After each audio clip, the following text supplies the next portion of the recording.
And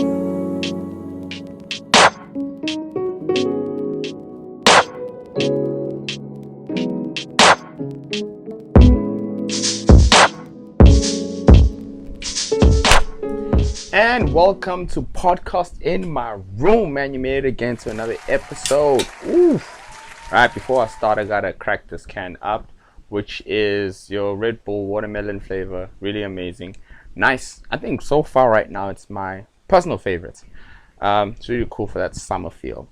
Here in Durban, we're still experiencing summer. We literally experience summer from January until December, so it's summer all year through. If you're from Durban, you know what I mean. It's been hella hot, y'all. It's been hella hot. But anyways, man, I like the red. Anyways, back to today's topic. Well, not back to, but let's just start today's topic. And today's topic, I really thought it would be cool if I touched on the dance industry. So many times if I met people, and if we meet it for the first time, and you know, there's always that conversation of, hey, what do you do? And those kind of things. And I'll hear someone say, hey, yeah, I'm in sales, I'm in marketing, I'm trying to be a doctor, or I am a doctor, I'm an accountant, and so on. As soon as I mention, or myself and my friends or my colleagues mention anything that has to do with dance, it's like, what? Is there even an industry? And the more we explain it to them, the more they just like fascinated by the fact that there actually is an industry, and that there's people that are actually living off this specific career.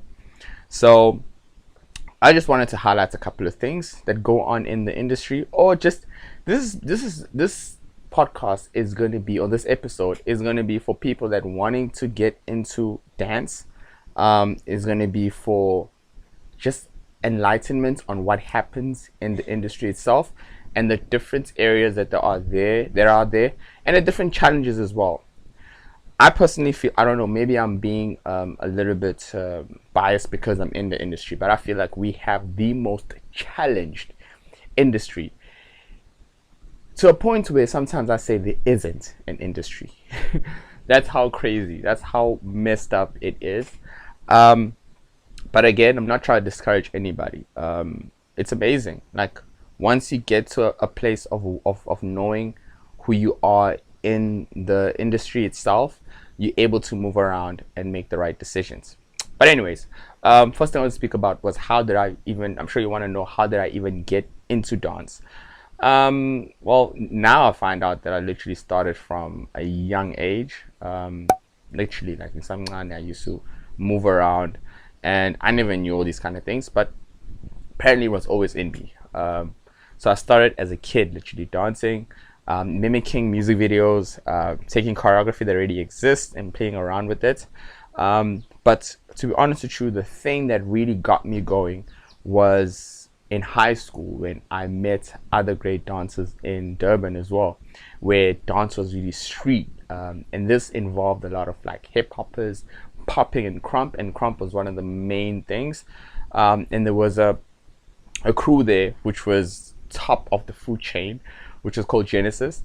They wore the coolest stuff, they did the coolest things, they had the hottest girls.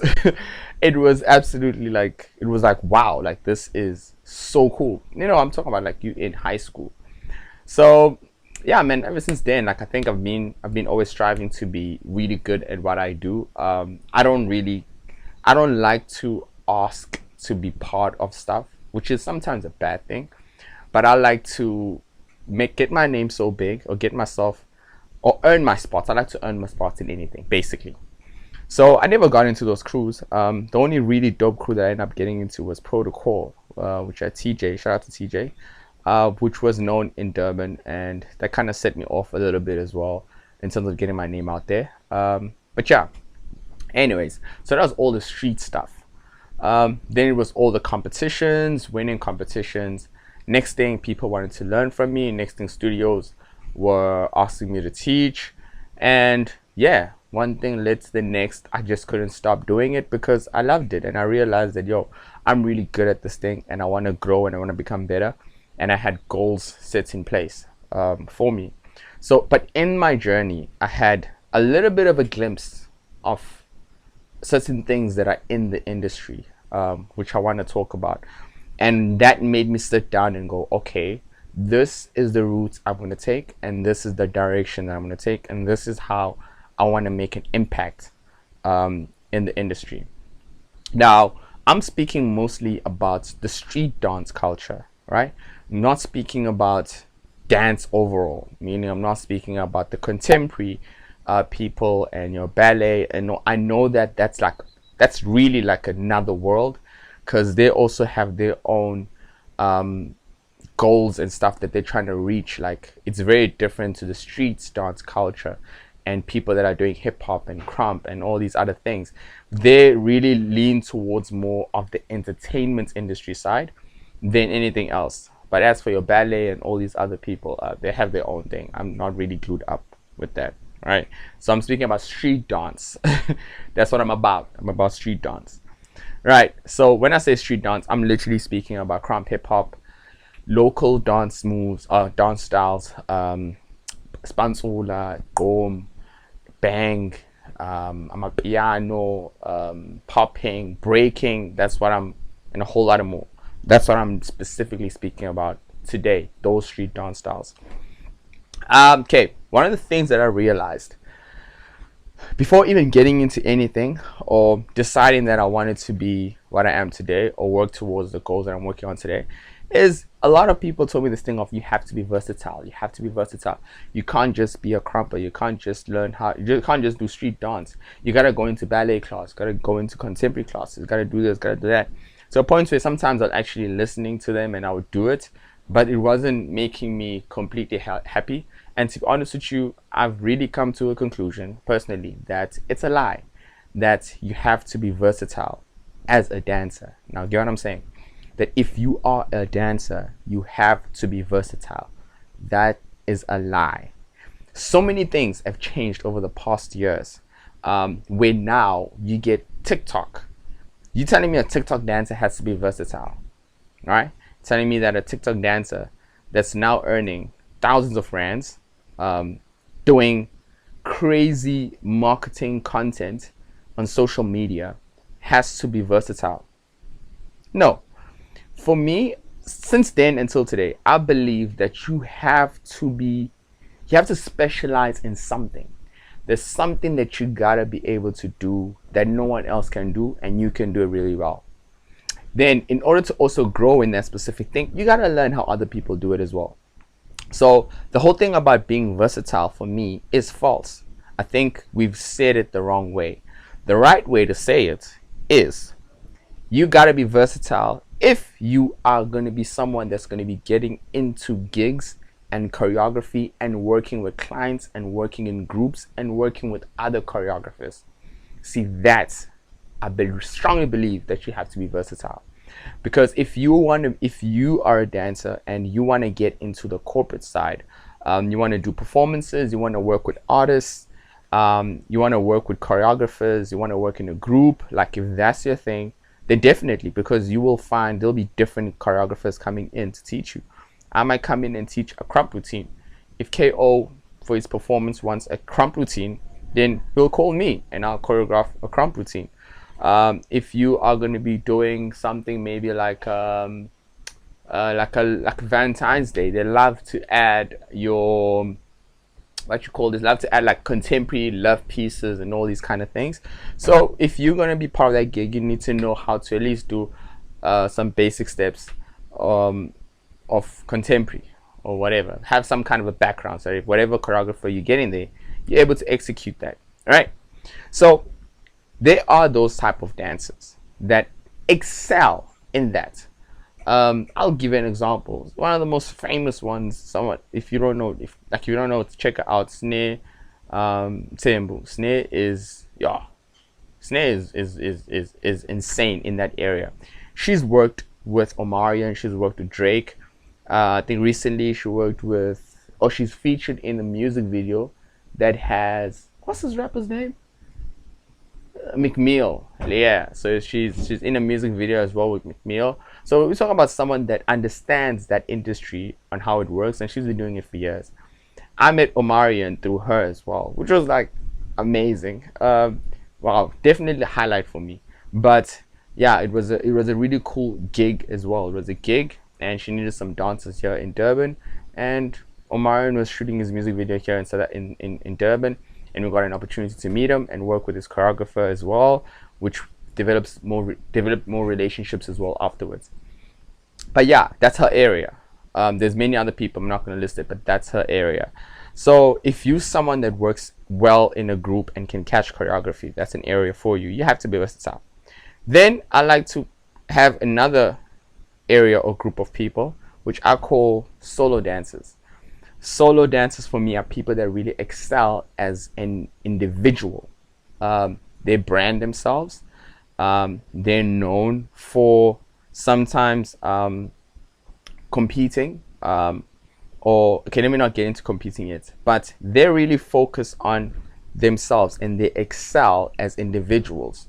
In a group, they sometimes maybe shy away, or you can't really see them in a specific group. So if there is a choreo coming, if there's a gig and you put this solo dancer to audition for this gig, there's a very high chance that they won't be as effective if they were alone. If you were to just put them alone, they boom, go crazy. But as soon as they're in a group of people, they literally just, they disappear. It's like they weren't even in class and they might not even get that gig, right? Then there's some people that do partners. I've seen this mostly in like your salsa and all these kind of things. A lot of these genres, they like to work with partners and they build chemistry, and yeah, like partner work. These guys, they spend a lot of time together and they excel in that area together. Then you have your choreographers. You have actual people that choreograph. I like to also call them visionaries, like people that really envision how things need to look like, and they're able to design and choreograph how the piece is going to go. They work really well with the clients as well. So these people are choreographers. They're really up to date on what's happening and what people may like. So yeah, actually, like I said, it's 4 areas or 4 different types of people. Let me not say areas or industries. There's 4 different types of people. I fall more onto the solo side, right? So it's a solo, right? People that are just solo, they excel as individuals. So you might be a dancer that excels as an individual. Then you have partners, people that work best with someone else. Le Twins falls under that industry. They're so known worldwide because of how their duo is. Then you have group, people that excel in a group, that if you put them in a crew, they really lighten up the crew and their presence has weight and their crew becomes absolutely amazing. Jabberwocky for me isn't about the individuals. Jabberwocky is about the crew itself. It's about how the individuals are able to work together. They know how to work in a group. Then lastly is the choreographer guy or visionary, someone that can really like envision and see how something needs to look like. They're strong leaders.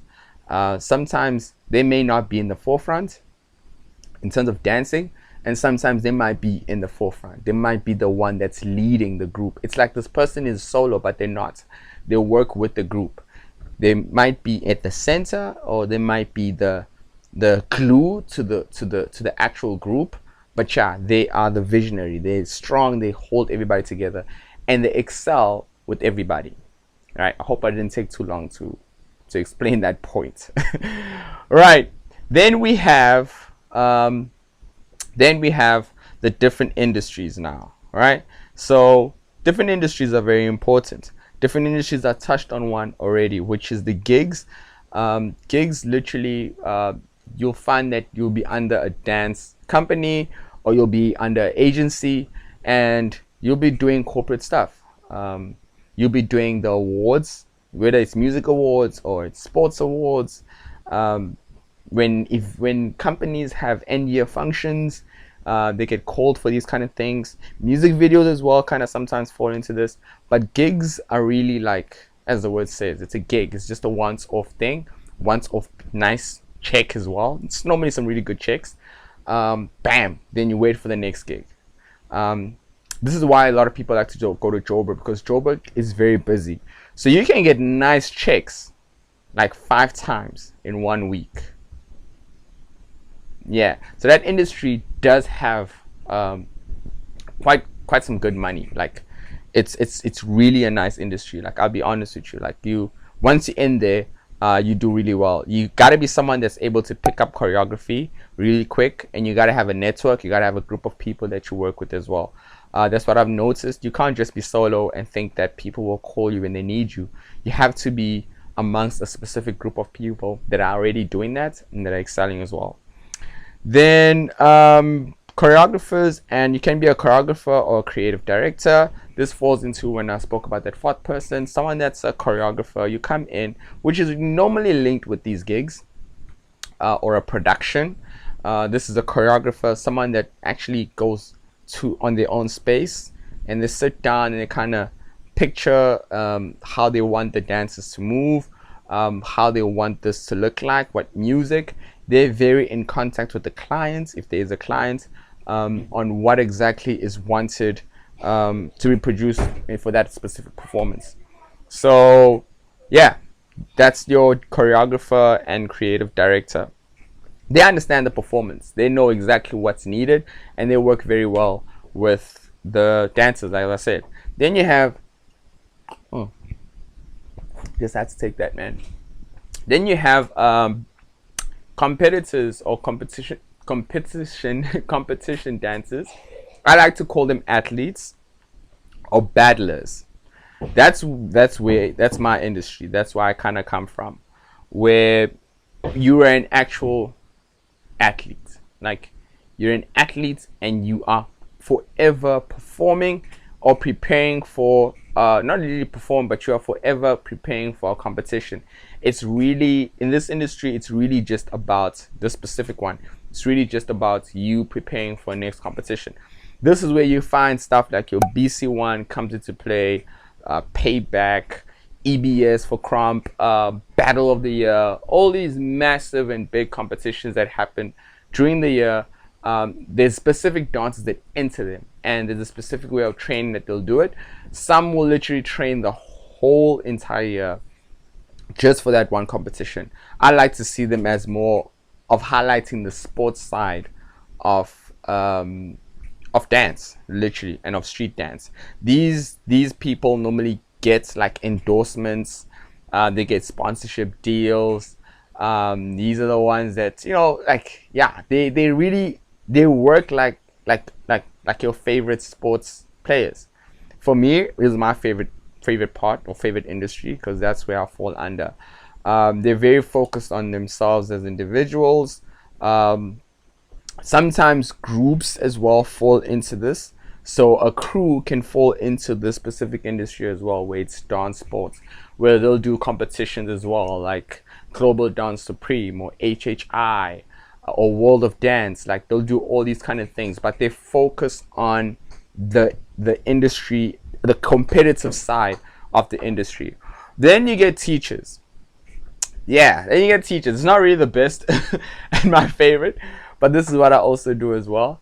You get the teachers. So being a teacher, you literally you have students, man. You grow the industry, you grow dancers, you teach dancers from your experience. You can be outsourced as a teacher. Yeah, you can be booked by another academy or another studio, or you can own your own. You can work to a point where you have your own. Shout out to every single street dancer that is owning their own academy and studio. There's been a huge amount of people over the past, I'll say, like 5 years. So shout out to every single person. Like, it's absolutely beautiful to watch and see, and you can see that there's a new generation coming up, and it's all thanks to the teachers. So these people mentor these students, and yeah, they're literally giving back. Obviously there is some sort of exchange, because they are giving their time and experience, but they're giving back as well to the industry itself, to dance itself, because they're raising up a whole new generation. And yeah, that's about it. If I've forgotten anything, please give me a shout out, let me know, or maybe we can we can have another talk like this. So if you want to know more about the dance industry, and this, I'm not speaking about the world, and I'm not speaking about dance as a whole, but I'm literally speaking about the South African industry.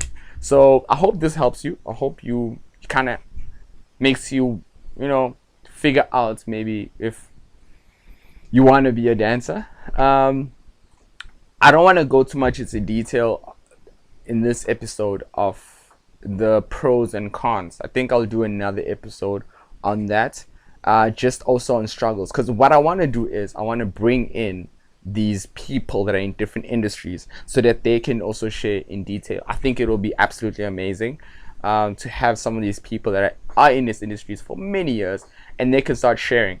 Oh, last one, my bad. Last one. So after teacher would be your event organizers. This normally goes to people that have kind of stopped. They've kind of stopped with dance, or they want to be part of the industry, and they want to be part of the industry and the culture, and they want to grow it. So they get into more of the events organizing, and most of the time this falls into your competitions. Mostly it falls into your competitions and your productions.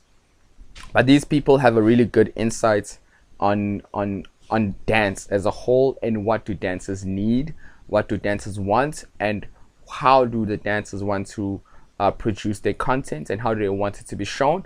And they help us set a specific standard as an industry, because we are fighting to be an industry, not just in South Africa, globally. All dancers are fighting to really be recognized as an industry, and people to really appreciate the skill level. So otherwise, yeah, that's about it. Really good with time now. I'm not kidding up. So my episodes are probably like 20 minutes now. Hope you found this really informative, and I enjoyed my time with you. That's a definite. This episode was sponsored to you by jokes. But anyways, right now I'm having a Red Bull. Shout out to the cans, and I'm definitely wearing a New Era gear. This is Yankees NY. Looks absolutely good on me, don't you think? Yeah, I think it does. Otherwise, I will see you guys next week, and don't forget, subscribe, share, like, and when you share this with a specific friend, y'all. Don't just press share for the sake of it. Share it with a specific friend or someone that you know that this episode might benefits from, and make sure you hit me up on the comments. I want to know what's your view. I want to know what you think. I want to know if you feel like this was informative as well, and should I do another episode by going into detail about the pros and cons and inviting some people as well? Let me know. Otherwise, take care. I didn't have my sip. Take care. We'll see you next week.